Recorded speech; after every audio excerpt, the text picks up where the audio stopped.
এতক্ষণ আমরা সেট পড়েছি। তো সেটকে প্রকাশ করার দুইটা আলাদা নিয়ম আছে বা দুইটা আলাদা পদ্ধতি আছে। এই দুইটা পদ্ধতি সম্পর্কে আমরা এখন আলোচনা করব। খেয়াল করে দেখো, তোমাদের জন্য আমি এখানে দুইটা নাম লিখে রেখেছি, যে একটা হচ্ছে তালিকা পদ্ধতি আর একটা হচ্ছে সেট গঠন পদ্ধতি। খেয়াল করে দেখো, এখানে যখন বলছে তালিকা পদ্ধতি, তালিকা মানে কি? যে তোমার ফ্যামিলি মেম্বারদের তালিকা তৈরি করো। তাহলে তুমি এখানে কি করবা? তোমার পরিবারের যত সদস্য আছে সবার নাম লিখে এটাকে একটা লিস্ট তৈরি করবা। ঠিক তদ্রূপভাবেই এই যে তালিকা পদ্ধতি, এই তালিকা পদ্ধতিতে একটা সেটের যতগুলো উপাদান থাকে সবগুলো উপাদানের নাম লিখতে হয়, অর্থাৎ সবাইকে এখানে দেখাতে হয়। আর গঠন পদ্ধতি কি? গঠন পদ্ধতি হচ্ছে তোমার একটা রুমে তুমি যখন সাজাবে, এখানে তোমার বিভিন্ন জিনিস লাগবে, কিন্তু তোমাকে যদি বলে দেয় যে তোমার রুমের সবগুলো আসবাবপত্রের মূল্য সর্বোচ্চ 1000 টাকা হতে পারবে, তাহলে তোমাকে দেখো তোমার রুমে যত জিনিসপত্রই তুমি ঢুকাও সবগুলো কিন্তু তোমার 1000 টাকার নিচে দিয়ে কিনতে হবে। তার মানে সবার একটা কমন বৈশিষ্ট্য আছে। সবার কমন বৈশিষ্ট্য কি? যে তোমার 1000 টাকার নিচে সবাই কিনতে হবে, মানে সব আসবাবপত্র 1000 টাকার নিচে কিনতে হবে। ঠিক এটাই হচ্ছে এই সেট গঠন পদ্ধতি। যে এই যে তুমি যে তালিকা পদ্ধতিটা করছো, সবার মাঝখানে একটা কমন বৈশিষ্ট্য থাকবে। সেই বৈশিষ্ট্যর মাধ্যমে যদি সেটকে প্রকাশ করা হয় তাহলে সেটাকে বলা হয়ে থাকে সেট গঠন পদ্ধতি। তোমাদের কাছে এখনো অনেকটা কনফিউশন থেকে যাইতে পারে অনেকের কাছে। এটার জন্য আমরা চলো একটা উদাহরণ দেখি। ও তার আগে তোমাদেরকে এখানে আমি ছোট্ট করে একটা বৈশিষ্ট্য লিখে দেই, যে এই যে তালিকা পদ্ধতি, এই তালিকা পদ্ধতির প্রথমটা কি? সবার নাম থাকবে বা সব উপাদানের নাম থাকবে। সরি, এখানে লাম হয়ে গেছে, এটা নাম হবে। ঠিক আছে, তাহলে খেয়াল করে দেখো, যদি একটা উদাহরণ দেই যে তোমার বন্ধুর একটা তালিকা তৈরি করো, তাহলে মনে করো আমার বন্ধুর সেটের উপাদানগুলো এভাবে আমি লিখব। দেখো এখানে কি লিখব? এখানে লিখব শামীম, রোমান, রাসিফ। খেয়াল করে দেখো, এইখানে আমি মনে করো 3টা নাম লিখে দিলাম। তার মানে আমার বন্ধুর যে তালিকাটা সেটা আমি এখানে কি প্রকাশ করে দিলাম। তাহলে এইটা হচ্ছে আমার বন্ধুর সেটের তালিকা পদ্ধতি।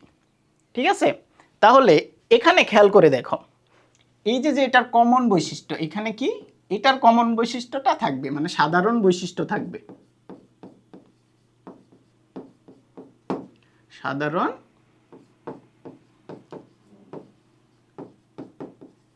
বৈশিষ্ট্য। যেমন খেয়াল করে দেখো, এখানে যদি আমি এ সেটটাকে লিখি, এখানে যদি আমি লিখি এক্স, যেন এক্স কমন হচ্ছে কি আমার বন্ধু, তাহলে এইটা হচ্ছে আমার গঠন পদ্ধতি। দেখো এখানে কি আছে? এখানে হচ্ছে আমার বৈশিষ্ট্যটা কি হিসেবে তালিকা করছি আমি, যে আমার বন্ধু হতে হবে। এটা হচ্ছে আমার কমন বৈশিষ্ট্য। তাহলে আশা করি তোমরা এই যে তালিকা পদ্ধতি এবং হচ্ছে গঠন পদ্ধতি, এটার যে বেসিক পার্থক্যটুকু আছে সেটা তোমরা বুঝতে পেরেছো। তাহলে চলো আমরা একটা অঙ্কের উদাহরণ দ্বারা একটু বুঝি। খেয়াল করে দেখো এখানে কি আছে। এখানে দেখো, এখানে বলছে এক্স হচ্ছে কি, এক্স বিলংস টু জেড। এখানে তোমরা অনেকেই জেডটা সম্পর্কে জানো না, তোমাদেরকে আমি বলে দিই। জেড হচ্ছে স্বাভাবিক সংখ্যা। জেড হচ্ছে কি? জেড হচ্ছে স্বাভাবিক সংখ্যা না, জেড হচ্ছে পূর্ণ সংখ্যা। অর্থাৎ এইখানে তুমি পূর্ণ সংখ্যা নিবে। এখন খেয়াল করে দেখো, যে আমি যে প্রথমত বলে ফেললাম যে এটা কি স্বাভাবিক সংখ্যা। স্বাভাবিক সংখ্যা কোনগুলো? স্বাভাবিক সংখ্যা হচ্ছে এই যে 1, 2, 5, 10 এরকম। আবার পূর্ণ সংখ্যা, তাহলে পার্থক্যটা কি? পার্থক্যটা হচ্ছে পূর্ণ সংখ্যার ভিতরে তুমি নেগেটিভ সংখ্যাগুলোও নিতে পারবা। ঠিক আছে, তাহলে এইটা সম্পর্কে তোমাদের সঠিক ধারণাটা থাকতে হবে, যে এক্স হচ্ছে মানে জেড হতে হবে, অর্থাৎ যে কোনো পূর্ণ সংখ্যা হতে পারবে। তখন দেখো এখানে কি বলছে, এক্স স্কোয়ার গ্রেটার দেন 5, অর্থাৎ 5-এর চাইতে বড় হবে।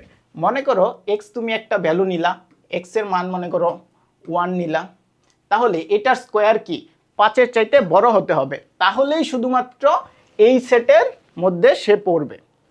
আবার তোমাকে এখানে দ্বিতীয় আরেকটা কন্ডিশন দিয়ে দিছে, এই যে দেখো যে এটা আবার কি করতে হবে, এক্স স্কোয়ারটা 36 কিংবা তার চাইতে ছোট হতে হবে। 36 কিংবা তার চাইতে ছোট, অর্থাৎ দেখো এখানে লেস দেন আছে এবং তার সাথে একটা ইকুয়াল আছে, এই যে নিচের যে চিহ্নটা এটা দ্বারা কিন্তু ইকুয়াল বোঝাচ্ছে, অর্থাৎ 36 নিজেও হতে পারবে অথবা 36-এর চাইতে ছোট হতে হবে। তাহলে খেয়াল করে দেখো যদি এইখানে আমি এক্স নেই 6, তাহলে কি করতে পারবো আমি, এক্স স্কোয়ার সমান সমান 36, অর্থাৎ এই শর্তটা ফিল আপ করতেছে। তাহলে এক্স এর একটা উপাদান, এই যে সেটটা, এই সেটের একটা উপাদান কি 6 হতে পারবে। তাহলে এই অঙ্কটা আমরা করি, যদি তুমি এইটুকু বুঝে থাকো তাহলে এই অঙ্কটা আমরা একটু করি। দেখো আমি কি বলছিলাম তোমাকে, জেড, জেড হচ্ছে কি পূর্ণ সংখ্যা, ঠিক আছে। জেড যদি পূর্ণ সংখ্যা হয় তার মানে কি, খেয়াল করে দেখো এখানে 0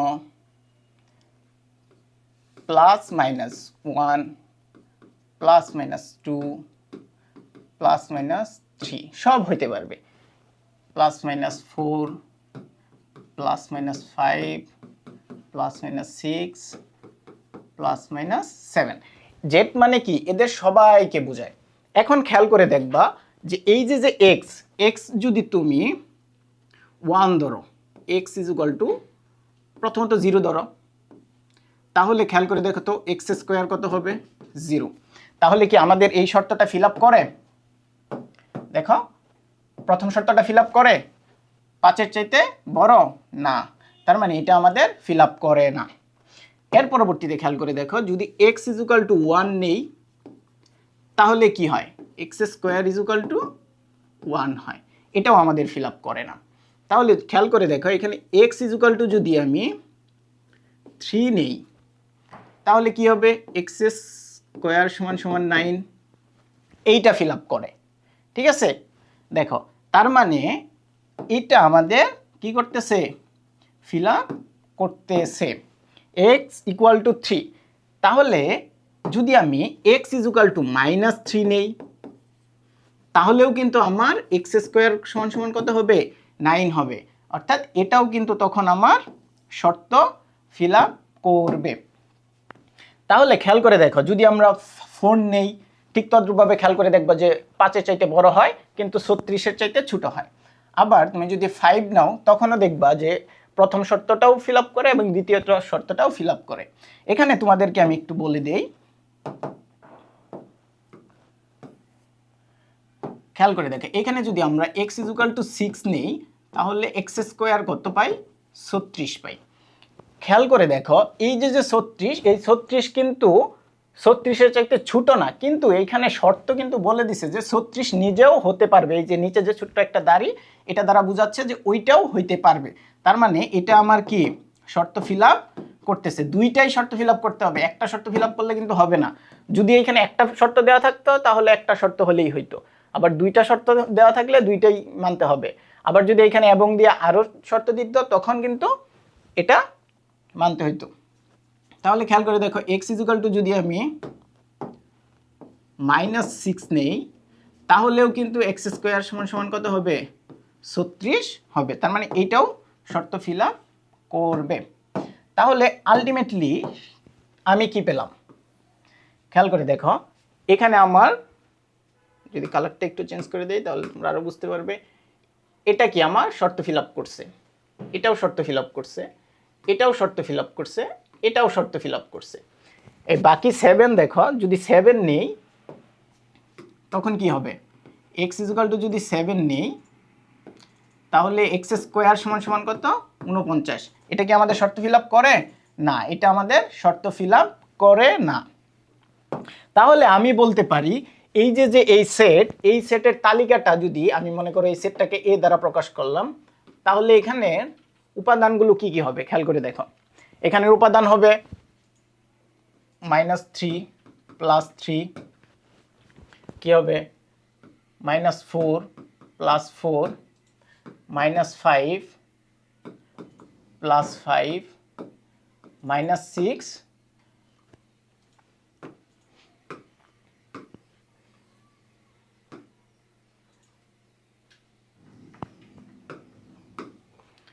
এখানে দেখো -6 এবং +6 এই সবগুলো কিন্তু এর উপাদান সংখ্যা হবে। অর্থাৎ এই যে সেটটা, এই সেটটা কি পদ্ধতিতে ছিল?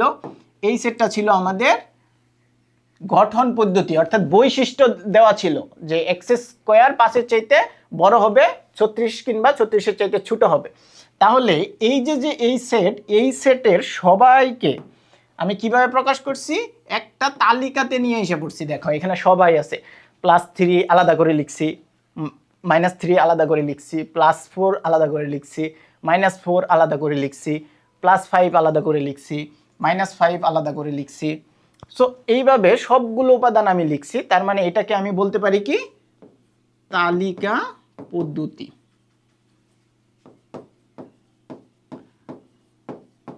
সো আশা করি তোমরা এই যে তালিকা পদ্ধতি কিভাবে বানাতে হয় একটা গঠন পদ্ধতি দেওয়া থাকলে সেটা তোমরা বুঝতে পেরেছো। এটা যদি তোমরা বুঝে থাকো তাহলে চলো আমরা পরের স্লাইডে চলে যাই। দেখো পরের স্লাইডটা কি দেওয়া আছে, ঠিক তার উল্টা অঙ্কটাই এখন আমাদের করতে হবে। যে কি করতে হবে? আমাদের গঠন পদ্ধতি যেমন দেওয়া ছিল, তালিকা পদ্ধতি তৈরি করছি, এখন হচ্ছে তালিকা পদ্ধতি দেওয়া থাকবে, সেখান থেকে আমার গঠন পদ্ধতিতে যেতে হবে। কিভাবে যাব? তার মানে আমি তোমাকে বলছিলাম পার্থক্যটা কোন জায়গায়, সে একটাতে গঠন পদ্ধতিতে আমার সাধারণ বৈশিষ্ট্য বের করতে হবে। তাহলে আমার প্রথম কাজটা কি হবে? এই যে তালিকাটা দেওয়া আছে তাদের ভিতরে সম্পর্কটা কি, তারা কিভাবে আছে সেটা আমার দেখতে হবে। দেখো এখানে তোমাদের যেই তালিকা পদ্ধতিটা দেওয়া আছে, এখানে কি দেওয়া আছে? প্রথমটাতে দেখাও 4 দেওয়া আছে, এরপরেরটাতে কি দেওয়া আছে? 8 দেওয়া আছে, ঠিক না? এই 8কে আমি বলতে পারি না 2 × 4, 12, এটাকে আমি লিখতে পারি 3 × 4, 16, এটাকে আমি লিখতে পারি 4 × 4, এরপর আছে 20, এটাকে আমি লিখতে পারি 5 × 4, এরপর দেখো 24, এটাকে আমি বলতে পারি 6 × 4, আরেকটা হচ্ছে কত 28, এটাকে আমি বলতে পারি 7 × 4, 32, এটাকে আমি বলতে পারি 8 × 4, 36, এটাকে আমি বলতে পারি 9 × 4, এরপরে আছে কত 40। সো এটাকে আমি বলতে পারি 4 × 10। তাহলে তোমরা কি এখান থেকে একটা সম্পর্ক খুঁজে বের করতে পারতেছ? হ্যাঁ, তোমরা কিন্তু অলরেডি একটা সম্পর্ক খুঁজে বের করে ফেলেছ। সেই সম্পর্কটা কি? সেই সম্পর্কটা হচ্ছে সবাই 4-এর গুণিতক, ঠিক না? সবাই 4-এর গুণিতক, অর্থাৎ 4কে তুমি যদি 1 গুণ করো একটা পাবা, 2 গুণ করো পাবা আরেকটা, 3 গুণ করলে আরেকটা, সো 4 গুণ করলে আরেকটা, 5 গুণ করলে আরেকটা, এইভাবে তুমি 4-এর গুণিতকগুলা পাচ্ছ। তাহলে আমি বলতে পারি না যে এটা এমন একটা সেট যেই সেটে উপাদানগুলো হবে 4-এর গুণিতক এবং 40 কিংবা 40-এর চাইতে ছোট, 4 কিংবা 4-এর চাইতে বড়, ঠিক আছে? তাহলে আমি কিন্তু এখানে বলতে পারি যে যদি এটাকে আমি বি সেট ধরে নিই, তাহলে এটাকে আমি বলতে পারবো x belongs to n, normal সংখ্যা, যেন x 4-এর গুণিতক এবং x হবে কি 40 কিংবা 40-এর চাইতে ছোট। তোমরা কি তাহলে বুঝতে পেরেছো এই অঙ্কটা কিভাবে লিখতে হবে? প্রথমত তোমার এইখানে কাজটা কি? তোমার কাজটা হচ্ছে যে আসলে এখানে কি কমন বৈশিষ্ট্যটা কি সেট গঠন পদ্ধতি প্রকাশ করতে চাইলে তোমার এখানে যেই উপাদানগুলো দেওয়া থাকবে সেই উপাদানগুলোর একজনের সাথে আরেকজনের সম্পর্ক এবং শেষেরটা এবং লাস্টেরটা কত আছে সেইটা তোমার বুঝতে হবে। তো এটা যদি তোমরা বুঝতে পারো তাহলে খুব সহজেই এই যে সেট থেকে কিভাবে গঠন পদ্ধতিতে যেতে হয়, তালিকা পদ্ধতি থেকে কিভাবে গঠন পদ্ধতিতে যেতে হয়, এটা খুব সহজেই করতে পারবে। তোমরা যদি এই অঙ্কটা বুঝে থাকো তাহলে আমি তোমাদেরকে বলবো যে এই কনসেপ্টটাকে নিয়ে তুমি তোমার মেন বই পড়াশোনা করো এবং মেন বইয়ের আলোকে তোমাদের যেই এক্সাম্পলগুলো দেওয়া থাকে, তোমাদের বইয়ে যেই অঙ্কগুলো দেওয়া থাকে সেগুলো একটু ট্রাই করো, আশা করি তুমি পারবে। সো সকলকে ধন্যবাদ।